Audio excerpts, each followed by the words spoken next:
Hi guys, here with Frantic Chant. Thanks very much, guys. How are you doing? Sound, man. Sound. I'm good. Cheers, Cammy. How's you? Good, man. Good, thanks, Col.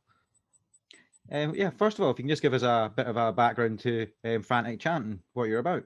Well, we've been together a few years now, different incarnations. So, me and Col were in a band back in the early days, Liquid Lunch in Edinburgh, we're sort of a bit known for the wrong reasons, so that was all right. Go on with that. We were a good band and all that, done a few good tours and everything, but just never really happened. We decided things happened with the band, so me and Cole, we just decided to keep going, Frantic Chant. We had Cam, who was the original guitarist. He was the one that sort of got with us. Ross, who was on keyboards. And wee Billy. But, so it wasn't happening. And Darren, the bass player, he used to come in, see us, he used to come on his skateboard. He was a fan of skateboarding, fan of the band. And he was sound there, and then I remember somebody was leaving, the bass player, our old bass player was leaving, he went, why don't you get Darren in? So I was, aye, sounds good, give me his number. So I eventually got Darren's number. It turned out Billy was talking about another Darren who could play bass, who had been in bands, but we just thought, oh, Darren, he's sounding all that, he's a good skateboarder and that. So we got him, he was basically like, but he's good on the guitar, came with us. And then we got Nick. He was just what we really needed. I moved back to rhythm guitar.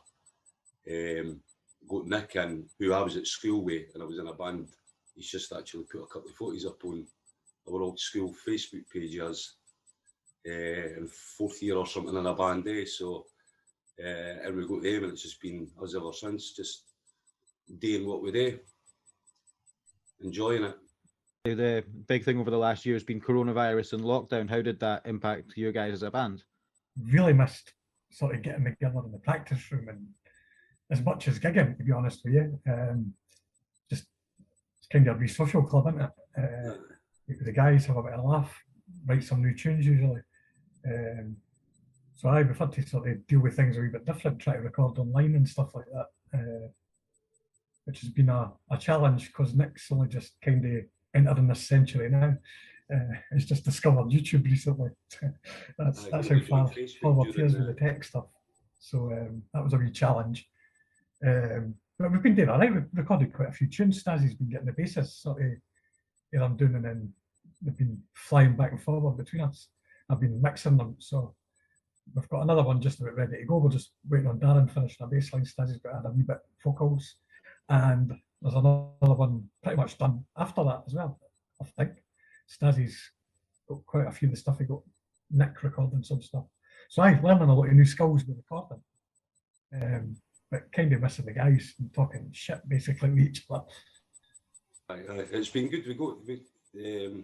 Well, when the first lockdown happened last year, it was more like I had my, right away when we knew it, my missus was like that with the list to get the house done, get the house done and get all the gear done, get the paving that done. So I was busy, and sort of the last time, remember we went in before we sort of had a book, it was sort of on the cards, the first lockdown. I think we were practicing the day before, or no, the Wednesday. Lockdown must have happened the Monday night, so we were in the Wednesday, and it was just like, right, what we'll do, we'll film it. No, in fact, Bryzo came with us, took the iPad down and just set up and just recorded us a set, we just played live, because we're like that.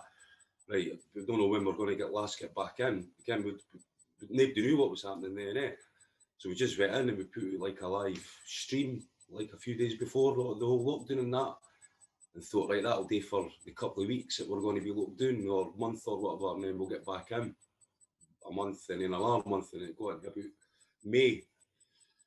And it was just like that, right, I've done everything else that I could do. The house was done, back green was done, back green was like a bowling green, everything was done, and I was like, right, let's get down to see what I can do with the recording, So it was basically, first I got in, my laddie had I me through the school to write a song as part of sort of homeschooling. So we're sitting down the back green with the guitars and that one day. Eventually I got the garage band out.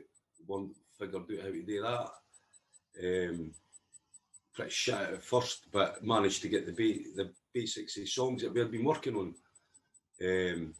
got them doing. We managed to get one done last year, eh? We got one done. We've done one, and then sort of finished like in June. So we got back into practice, and we went in, but then it was mad at practice. We were having to watch what we were doing and all that, and then so we went in. But then when we went to practice, we were practicing the songs that we were doing before. But then remember we went in, there was a piano there, eh? So I was like, I'll get the piano out, eh? Sat doing, and we've ended up writing about 3 songs that are just on the piano, and it turns out, but I don't know what chords they are. It turns out they're all in C, because that must be the easiest chords to play or whatever, eh? But they're all in that. So it's sort of, it's took us on a new direction, man, nothing like that, but it's sort of out of necessity. And the same with the recording. Col ended up getting the electric drum kit out and all that. Ken what I mean? It's just that he can use in his house.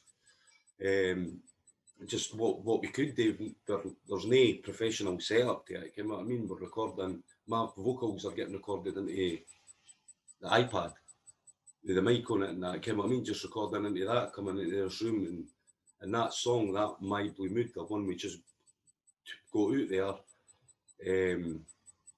That was, I was gearing Nick. Nick was going down to do guitar. I was going down to Nick's. It was whenever sitting with Nick trying to record his guitar, and I'm sitting at one end of his big kitchen, and he's at the other end setting up. Ken, we're trying to keep away in that. And I just went, I'll go and try this. It was a song that I just farted about with and then bought up and did. So I was like to Nick, just go and stick, while we're here, stick some guitar on that. So he'd done 2 tracks on that. Sent it to Col.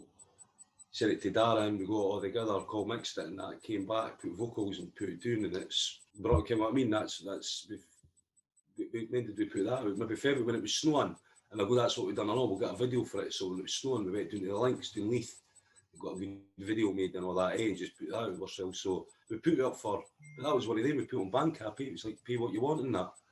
Thinking just, oh, it's a freebie, but it's turned out a few folk paying for it and all that, so that's going to pay for the next bit, eh? But hopefully we'll get back in recording, because we can't keep waiting on Darren taking 3 weeks to do a baseline to record, eh? And we can't wait to get back up to the studio. Lock Fine, usually go up there, eh?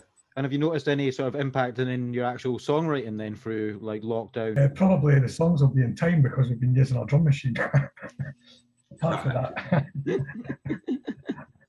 These songs that we're doing now, basically they're songs that we were practicing anyway, that we were getting ready to record.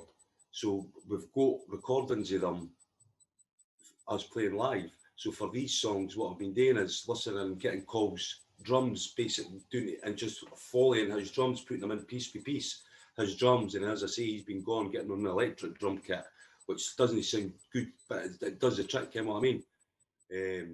But these ones, but on the other, that My Blue Mood, I suppose, because that was for scratch, and any other ones that we do for scratch, that's different, because that's just me coming up with something and I'm sort of dictating the song, which we didn't do when we were in the practice room, eh? It's like we'll play on, like this new song we're done, what, 12 minutes or something, and that's just, but we get a bit, if I'm, the ones that it's all right sitting here and going, oh, there's a song, add your bits to it and that, but none feel as good as what it does with all of us, eh? You know what I mean? So the only way it affects the songwriting during lockdown and all that is the songs are more contained, I suppose, composed. I don't know, because when we're recording as a band, our thing is go into the studio, set up, record, and like our, what was the Glass Factory, that was 21 songs. You know what I mean? That was just going in, and as we say, like Mushroom Gym, that's 13 minutes. There's about 3 or 4 songs on that, so it's, and sometimes you can't even really call them songs, yeah. If you think about them, they're just like bits of music, you know what I mean? You can't say, here's a song when there's 18 bits here, and we're not trying to say that it's like, it's not going into all different bits, but it breaks down and builds back up, eh? And that's the biggest difference for writing with the band, is when we're all gone and you can just turn around and look at Col, and Col Ken's going to take it down, you know what I mean, or bit, and then start building it back up and that. But it is a little better being in the studio or the practice rooms, whatever you call it, and doing this. Plus it's boring here, eh? You know what I mean? Boring sitting yourself and just getting stoned yourself. some of your mates, because we were all set after when we got back in and we came back out before between the second lockdown, no, between the end of the first lockdown and Christmas, we had been in constantly, and we came up with about another 10 to 13 songs or something. We're just going to get ready to go back up to the cottage, the cottage in Lockfine where we usually go. We usually go up there to do the recording up there for a weekend and that, and come back and do all the mixing, mastering and stuff there. You just did the sort of live stream, I guess, quite early on. How was that? Because I would guess that was before, like, sort of that became a big thing. How did you find the live stream? It was good, because it was about a month into lockdown, 3 months. I was like, everybody's doing this, So even Marty Pell was doing it, sitting watching Marty Pell sing the greatest hits and that, and he's something that. It was good that we started that off.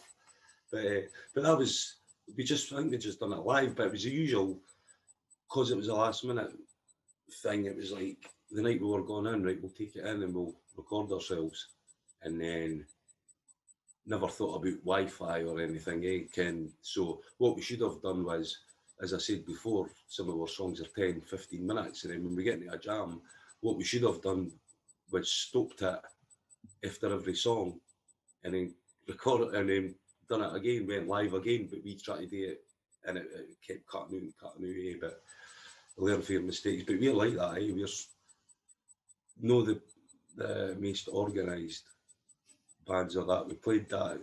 Did you ever hear of that C56 festival a couple of years ago? They done in Carden Den Park in Dundee. Charlatans, Basement Jacks and all that. Nick's got in touch with Nick the guitar. He's like, here we've got somebody's been in touch with him. We're doing this new festival, C56. You want to play it? You're like, aye, sound, I play it, and got the contract and that, 500 quid and that. You're like, what? We're getting paid to play a festival. So we went up. It was Mark Ronson and that. It was just big. We went up there. The great, but basically we took a minibus up because we've got basically on the thing. It's how many's in the band. We had like 10 in the band and all that, and Mark. So we had just took everybody up with us, and it was like 40 quid for the one day. That was, I think. This was their first one. It was meant to be massive in that, but it was brilliant. We ended up losing we lost a guitar, forgot to get paid, and then the thing went bust, so they couldn't do it the next year and that. But thing with it, just things like that. We're always doing things like that. We brought out we thought it would be a good idea to do an independence during the referendum. But we done it on the night of the referendum. Ken, we should have done it a few weeks, but it's just things like that. We're not the best organised band. You know what I mean? But once we're in practice and that, it's all right, But we're just missing get back into the gigs and everything, back here. Yeah, well, hopefully live music's not too far away, but we'll find out. Where are you? You're in London, right enough, Aye, so yeah, I'm in London, so we've got outside is open, so like pub beer gardens and that, but inside still closed until 17th of May, I think. Right. So and then the week after, But what's it going to happen with gigs in that? It's not going to be gigs right away, is it? I think the plan down here is from the 21st of June, but I will obviously see how that goes. But they're saying no social distancing for then, so I guess that should mean gigs should be able to go ahead. And some places will be doing, I think, like socially distanced ones and stuff like that. It's going to be mad, It's going to be. I think it's going to be a wee while before we're getting to jumping about gigs and everybody bouncing about. Because at our gigs, it's a common occurrence to have at least 5 to 10 folk jumping on stage with us at some point, spitting all about us and sweating all about us and everything. You know what I mean? You're going to still be able to get all that. I can't remember the last time I shook anybody's hand. Never mind speaking into a mic. You know what I mean? What they're going to do for that? I can't in our practice room last time. It was like it was like half an hour they had to put between the bands so they could go down everything, a deep cleaning that, and they had the mic stands and had these big perspex thing was going in the mic, but it just weighed them down, So as soon as you hit the mic, it's just falling. You know what I mean? I've just noticed I've got that wasn't meant, by the way. That's an album. I didn't realise it was there. Nick done that album. That's for What album is that? Oscillator. That's Oscillator. Oscillator, aye. Ah, cool. Nick done that. He's handed him.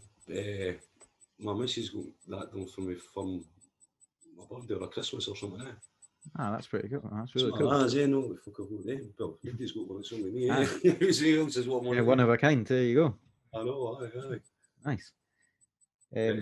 So hopefully get back into gigs and that soon, and even hopefully Darren's got this bass done and gets it sent over so we can get it done, because it's now, because talking about that, but like, so now we're waiting on, while I'm waiting on that coming, I'll end up going back on it and getting another song going and it's just going to be a backlog, but that's the one thing about Darren, he's like the pure perfectionist of the band, like really, he would still be in the studio recording our first album if he could have, It's like he's the one that we've got to say, right, we need to leave it, because I'll be like, just get it done if it sounds good. Just it sounds good to me, If it sounds good on my earphones and my earbuds on my phone, I'm happy with that. But and Col's, he likes staying all the different mixes. He's got the big headphone, the big studio setup and all that, so he does them on that, gets the sound on that.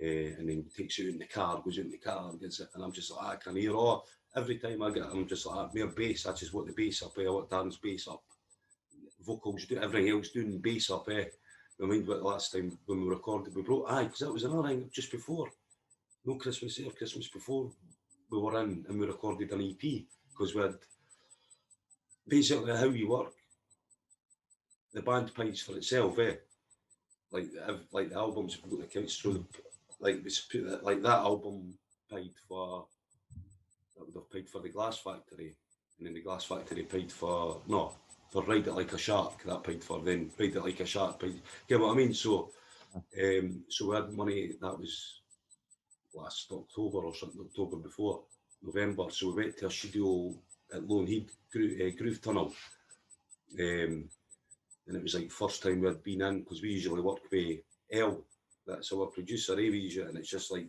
come in, and like we've, like that Glass Factory, that was about 18 months, all in all. We'd done it in blocks and blocks, and then we'd go and do it, and how we done that, like one of the songs, I think it was Mushroom Gym, that was just recorded as an acoustic song, then we took it in the studio, set up Col's drums, and Col played along, just came out with mad drums in that, so it was all mad, so we had plenty of time to do it, because but we went in, we were doing that, the Groove Tunnel was back in, it was like a pure studio, and that was like, you've got this time and this time, and it was just like too regimented for us, and it was a brilliant sound, and Rod, the guy, he's brilliant, he's been in a few like mod bands and all that, in the 90s and that, so he was out and had the Hammond organ and everything, and brilliant sound, but it's just like sometimes you just need to be sitting your skin, just come up with ideas, but maybe that's bad for us, because we fling a lot of shite in the mix, everything and that, and I mean we had horses in it. There's one song where we just went through a whole, it was like horses, sheep, again, this sample of all these things, and we just went over the song, just doing all that, and listen to it now, that was probably 10 years ago, and listen to it now, you're like, fucking, when it hits it and that, you're like, that doesn't sound too good, but maybe at the time it did, when we were away on our own recording it, it's still good, like, still enjoy it, And as I say, everything pays for itself, but that's that was the plans for before lockdown. We had that EP out ready to go, and we were going to get vinyl and everything for that one, and then it was like everything just shut down, So it was like we just put that, so we just ended up putting that out about January, February last year. And then, as I say, we had something else out in between or during lockdown or something, So just getting on with it, can't wait to get back, As I say, we've just Col would have told you about this. I didn't care much. I'm only know what he's put up. He's put up something on the Facebook page about Spotify, so I take it I reckon, I did get a text, but I can't really remember what it says, but there was something about that's everything on Spotify, but I don't think you make anything for that anyway, do you? You know what I mean? What's the chances of us making anything of anything like Spotify? I think it's difficult to make money from directly from Spotify. I think he basically, I suppose, a marketing tool now to reach people in, like, I guess, South America and like Europe and where other places which might not be like find you normally, I guess. Just sent stuff to basically every week. Col would tell you the places that we've sent stuff away to and albums and that, but literally for Australia, places I've never, like, he'll name somewhere that I've never heard of. Aye. Places like that, but I mean, what I mean, it's there's plenty around the world and you're like that, but that's what it is. That's basically anything that we can do to get anything that's Spotify. It's just promotion, basically. Yeah, get your name about it. It's what you do, get your name about it now. Unfortunately, with things like Spotify now, is almost if you're not on it, then it's can hinder your career, I guess, because people look for you there. I can, I know. No, We'll need to come off MySpace. We've still got the MySpace page, I think. Bebo. I think we've still got that. But that was basically what you're talking about. Lockdown, that's how I ended up. It was on our, it must have been on the news page, Fishbowl Effect. It must have been coming up on my Facebook or something. So I don't know how Fishbowl events and notification it's coming up. So it must have been something I might be interested. So that's how I ended up. I watched John Paul for Helicon. All right, yeah. And then I went and then I noticed you do your radio show and all that. So that's basically like during lockdown and that, sitting, I'd never lying in the bath watching iPads and watching YouTube and that again. Just things that I wouldn't normally sit in there. I never normally had time to sit and watch things like I say. But as I say, your show was good because it kept coming up on, was it either the band's news page or my news page, Fishbowl Effects, and I was at, and then I seen the one with Frankie Teardrop Ben. I seen the one with him, but the one with John Paul, that was a good, and they're good guys. We've played with them a few times. I've seen them live a few times, and I'm putting on a gig with them in September. Yeah, good guys. They're good. Like they'll blow your mind. Like they're just sonic. So saw them. Souvenirs. Yeah, I saw them in Hackney, not the last time they were here, but the time before, and they were great. So yeah, I'm looking forward. They're what psychedelic should be the now. You know what I mean? They are. It's like they're not trying to be odd. They're not trying to be jingly jangly. They're not trying to sound like the Jonestown. They're just pure noise with the sitar and that, and just grooving. You know what I mean? They're just groove. You just stand. You're like that. Again, just stand and watching them. I think we played with them in Edinburgh. We've played with them in Bathgate. Where else? We've played with, I think, 3 gigs or something. We've played with them, and just sound boys and all. Played with Frankie. We played London with him. Edinburgh. I think Bathgate. The Bathgate one was, I think, the same one as Helicon. We played with him. It was us, Helicon, Frankie Teardrop, and another band. What was the other band? Oh, Kundalini Genie. All right, yeah, I remember seeing that one. Yeah. Aye. It was because what it was Stevie, the boy who books the bands. He comes through Edinburgh. He's free, and he comes through to see us and all that. So it put us on at that place in Bathgate, and we had played with him and all that. Brilliant. Played a couple of gigs there. Then he had put us on the gig. He had got Frankie Teardrop up, or were they touring or something? And we played with him in Edinburgh, and he was there. Then he had put on another gig up, and I seen the lineup, because he had already had the Kundalini Genie, Helicon, and Frankie Teardrop. They were speaking. I'm like, what's wrong with sticking us on that? Let us on just because we'll jump on first. You know what I mean? It'll be a good gig to come and watch. Yeah. What's your sort of plans for, I guess, going forward for the rest of this year? Get back in. We've got all these songs. Obviously, we've been sitting writing, doing the recording with us, but as soon as we get back in the studio, we'll be raring to go. And Col was saying, we've as we say that My Blue Mood, that song we just put up in February there.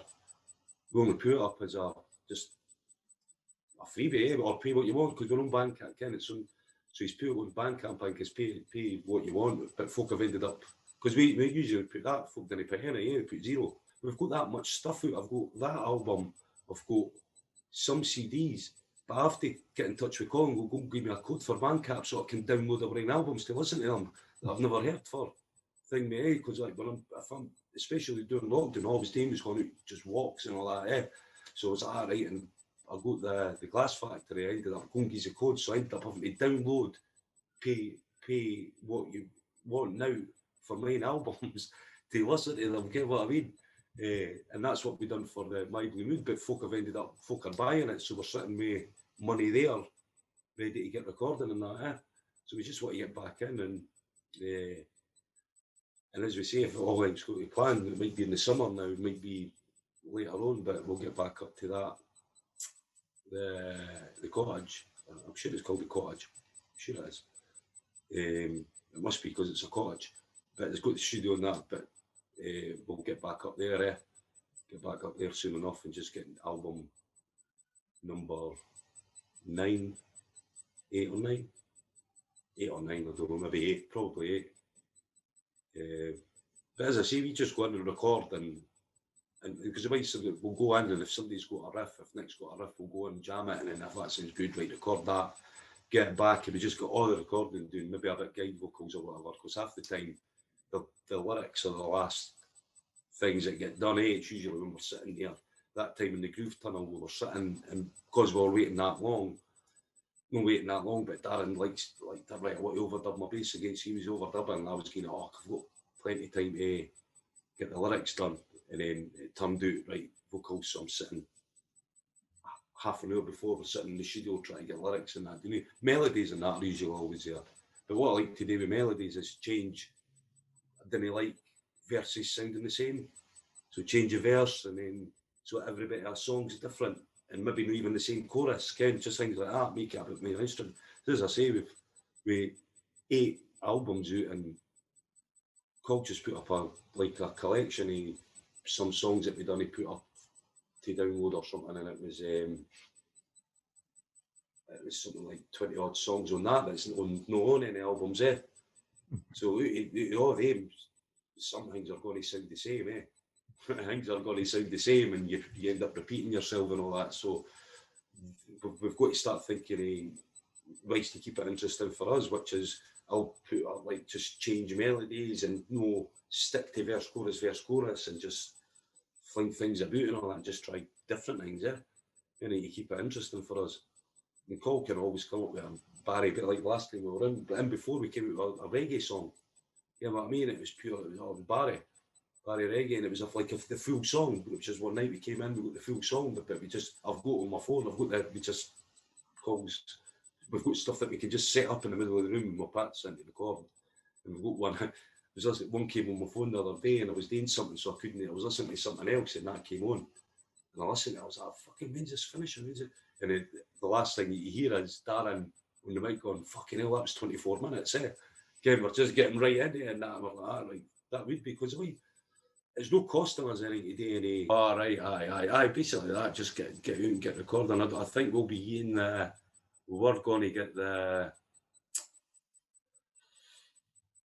put the vinyl out, but I don't think we'll bother with that now, eh? I think we'll maybe just leave it now and see what's happening and just get back in. And we might try and set up our own gig. But we don't. But the thing is, you start setting things up, because the last gig we done ourselves was no Christmas here, the Christmas before, and we hired a place and we done it. Was it New Year or in between Christmas and New Year? And we goes, right, we'll try and make a bit of money on this, eh? And Col, we done it through that brown paper bag. But us is our best. We done it twice, so there was 2 ticket sales. So we ended up selling double the amount of tickets that we were supposed to, eh? But once we found out, we can't give everybody their money back. Then there was a Hibs Hearts game on, so Col and Nick were at the Hibs Hearts game. Me and Darren had to go down, stand on the door, wait for folk to come in, and folk were coming in like that, and just fucking, you can't stop folk from coming in, especially when they're flying tenors at you and that, eh? So it's like, that's Barry, you've got all the money, but what happens if all the money goes in and then everything gets cancelled? And then we're sitting, because we're the sort of band that would sit and spend the money before the gig, you know what I mean? That'll be all right, and then, so I think we're definitely going to set something up and try and get some sort of good gig going. Right. And definitely get some recording, as I say, try and get the next album done. Because we can't wait to get that done. Yeah, that's quite impressive. That's got quite a back catalogue that you've got then. Aye, definitely. Aye, it's a nightmare at gigs, like, you know what I mean? It's like, you from Edinburgh originally, aye? Yeah. Aye, did you ken Whistle Binkies? Yeah. Well, so we used to play there when Gars ran it, and we used to play there, and we used to get like the 12 o'clock to 4 o'clock in the morning, 12 o'clock at night to 4 o'clock. So we were played for like before we had a half-time break, but we're getting something like 200 quid or something, eh? And it was bar, eh? It was like you'd go and you just play for hours and all that. And for the reason we got in there, because they only wanted cover bands, but we were like, aye. So we'd go and go, oh, this is a fucking Strokes B-side and that, or a Jam B-side and Paul, it came what I mean, we go and just play our own songs and all that, and we'd be flinging a cover that we done, but it's like we'd have 4 hours, basically two-hour set, and you just play for hours, eh? Well, they're like to us, there's a, like in Edinburgh, there was one doing Leith and that, right, what do you want, we can either pay you, or you make 10% of the bar for as long as you're on. So we're like, ah, right, we ended up playing for 3.5 hours, eh? And I came off, and my elbow was up like that, eh? I was standing at the bar getting the money, and I just felt like that. And my elbow was out like that, just for standing like that all night. So that was the last time we've done something like that. And but we would do that all the time. But if we're, like you're going on now, and you're getting on, you've got 45 minutes or something, and we're like, ah, what songs can we pick? Right, we'll pick the ones that we can, which is Out Till Tomorrow, which we've been playing since Lighting Up Francis, which was about 10 years ago. That's on that, it's 3 chords. Play that. Because usually, and us and all, we'll go in if we've got a gig, right, we've got the plan, we've got a gig in a month, we'll go in a month, we'll get the set worked out and get the songs out. By the time Darren turns up, that's an hour away. We go out for a smoke, that's another half an hour, get back in, we end up a wee jam, and then we're away and we end up working it out, or somebody will come up with a new song, and that's one practice doing it, we've no practice to the song, so we end up just going in and winging it. It was all right, we were doing whistle binkies and that all the time, because we were there constantly, we were doing that about 2-3 times a week, eh? So it was keeping us, we didn't have to, we were like, we're getting paid to practice, eh? So it was like that. So that's it. That's the gigs you want to play. The ones where you know what I mean. You're just stone and you're not having folk. That's how a lot of folk will know have us support them. Eh, like they'll we don't even use it, but a lot of bands will play with us as long as they're before us. Because if they think if you go before them, we'll just keep playing and it has happened a couple of times, but not intentionally. We've run into their slots, but not intentionally. It's just that you get into it and there's nobody there to pull you off. But there's nobody there to tell you to get off, you know what I mean? And then we'll heard it like now that we've what a gig with us, aye, and it's all been sorted, then we'll get a phone call a week later and that, nah, they're not into supporting them and that, we're like, fucking, no, just, you didn't mind, you know what I mean? If somebody plays on, you're like, Helicon, they just play, and you're standing like that, fucking brilliant, just get on with it, and they're the same as they'll stand and listen to us, you know what I mean? But there's a lot of bands that, so we're sort of, we're on our own. You know what I mean? We're not really part of it, we just need what we want. Remedies, they're a good band for Edinburgh. We usually put on them with the gigs with us, eh? Oh, nice. And they usually give us a shout, eh? We've got gigs, so I'm sure we'll get something sorted out. Thanks to Stazy and Col from Frantic Chant for having a chat with me. Unfortunately, we did lose Col part of the way through just with signal issues, and then we had some technical issues further on as well. But big thank you to the guys for chatting to me. I'm going to leave the links to their music just in the description below. Please do check that out. And if you've liked this interview, please do subscribe to our channel. We've got a lot more interviews coming soon as well.